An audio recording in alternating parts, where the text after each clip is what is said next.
Welcome to yet another complex case. In this video, I'll be demonstrating the use of an iris claw lens and the use of the Vitrector to perform iridectomy. And this is a case where I'm using the Legion machine for performing the anti-vitrectomy and the iridectomy. It has got an electrical cutter. So this was my first usage of this cutter. So let me just take you through the case. Now, he is an elderly male patient who has long-standing cataract which has resulted in a phacolytic glaucoma, and during the preoperative evaluation it was very much evident about the zonular laxity in this case. There was phacodonosis, and after controlling the inflammation and bringing down the pressure, the patient is posted for surgery. The surgery is being done under posterior subcutaneous anesthesia. I'm planned to perform a manual small incision cataract surgery.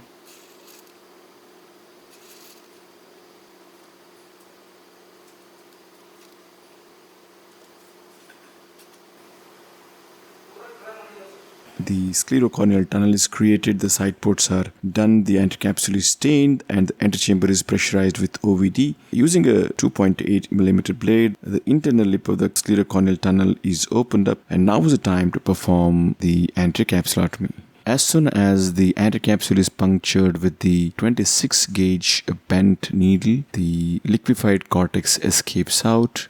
It is burped out and the chamber is again reformed with the OVD. Anticipating a lag zonules, I switched on to forceps to perform the rhexis. But as we can see, there is significant zonular weakness wherein I cannot proceed with the rhexis. So I'm trying to use two forceps, one microforceps to the side port and the other forceps to stabilize the rhexis margin. I'm trying to maneuver the rhexis, but again at this point it is very difficult to move beyond this because of extensive zonular weakness. So now I'm inflating the bag with OVD, and then I'm considering working my way around from the other end. So using micro scissors, a tangential cut is given in the subincisional area, and then I'm using the flap to go around from the other side. Now as the capsular flap is being raised and being torn, we can notice a significant amount of radial folds beside the tearing edge, suggesting very high zonular laxity.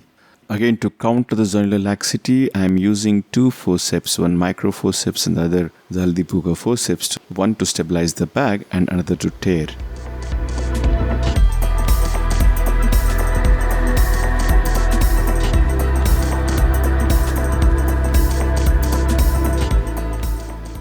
I could somehow manage to go in, but at this point again I hit a roadblock and this segment is refusing to tear. So eventually I decided to cut this part using a micro scissors. The small bridge which was refusing to tear is taken care of. At this moment, momentarily I was happy that there is a possibility that I could save the bag, but I wasn't so lucky. The nucleus is gently maneuvered into the antechamber. Under the cover of OVD, it is extracted out. Now is the time to irrigate out the cortex. My plan was to insert the CTR at this stage, but the moment the irrigation is started, along with some loose cortex epinucleus, I also see that the capsule is come up and it's sitting in the wound. It took a moment for me to realize that this is nothing but the capsular bag itself, either in its entirety or partially. This looks like the posterior capsule which is folded up and come here.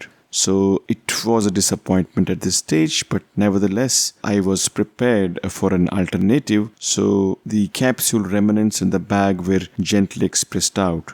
At this stage I was certain that there is no evidence of any vitreous prolapse. The anterior seems to be still intact. So before doing the vitrectomy, I thought let me place in the iris claw lens, simply because once we do a vitrectomy, the eye becomes much more softer and is a little bit challenging to negotiate the iris claw lens. The PMMA rigid lens is negotiated through the sclerocorneal tunnel. The haptics are laid in a horizontal manner. Now, because the incisions are already made, I have to manage through the existing incisions. However, if it is a planned iris claw lens, it's always preferable to mark the incisions and fashion the side port incision in a slightly different way. But since it is already pre-made, let me negotiate it through the same thing. The forceps which I'm using is the Clayman forceps. The flanges of the forceps is positioned in such a way that they are in direct alignment with the brick in the haptic, which is where we're going to enclavate the iris.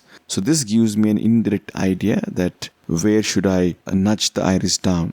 So one of the haptics is maneuvered under the iris is gently pushed up. Using a 26G cannula, I'm just nudging the iris posteriorly until I see a small pucker, and this is a sign of the iris getting enclaved. Once the pucker is seen, just as a sign of confirmation, I move the lens to the opposite side and see that the iris is also moving along with it.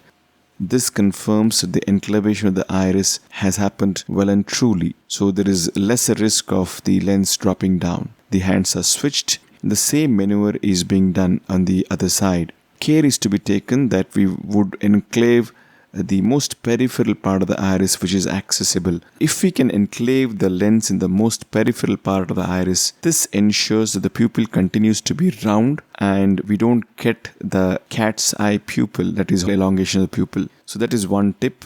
Try to enclavate in the most peripheral part of the iris. And again, the confirmatory sign, we see the small pucker on the surface of the iris. This is the site at which it is holding. Now I would want to do a small peripheral iridectomy. So I'm going to do it in the inferior quadrant. I'm going to use the cutter. These are the settings. The setting is IA mode, where I'm going to use very low flow rate of about just 12. Vacuum is around 150. And the cutting is set at linear mode and it is set at 50 cuts per minute. So with this setting, the cutter is gently negotiated to the most peripheral part of the iris. Then once I go to foot position 2, the vacuum sets in and I'm getting a hold of the iris, and then there is one short burst of cut which is given, which is good enough to make a tiny iridotomy in the peripheral part.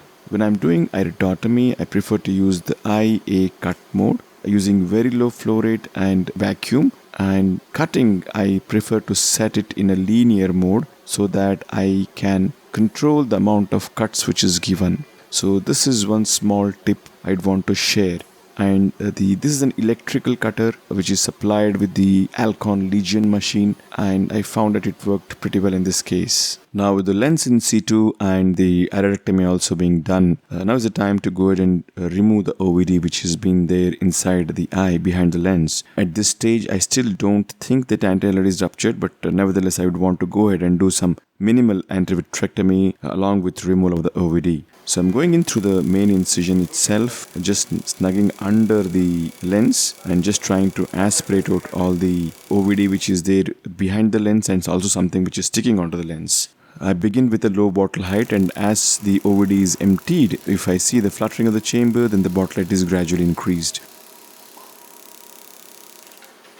The superior iris seems to be slightly deformed. I don't know whether there is any prolapse of vitreous. I'm just using diluted triamcinolone acetate to check for it. Doesn't seem to be there. But nevertheless, I'm going in with my cutter under the iris. Now, if we're using very low flow rate, it's unlikely that we're going to catch any adjacent tissue like the iris. When you're doing antivitrectomy, it's important not to damage collateral structures like the iris, the corneal endothelium. There is always going to be play when you're using a vitrectomy instrument, especially which is very long. Because of this play, there could be an inadvertent touch or damage to the iris. To control the amount of cutting which we want to do, in some situations I prefer to use the linear cut mode, especially where I'm working very close to the iris like this, so that I can really control when I'd want to use the cutting otherwise. There is no evidence of vitreous. I'm just using the cut IA mode only. I'm trying to cut and aspirate any possible vitreous stands which I'm not able to visualize as such.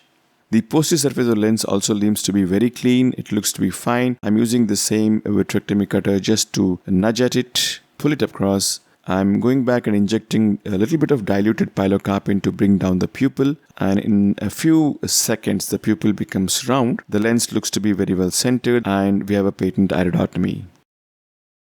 The conjunctival flap is closed with a single atovitreal suture, and that's it, the case is done. And this is the first day post-op picture. There's very minimal corneal edema and the patient has decent visual outcome. So that was it. Thank you for watching and hope you found this helpful.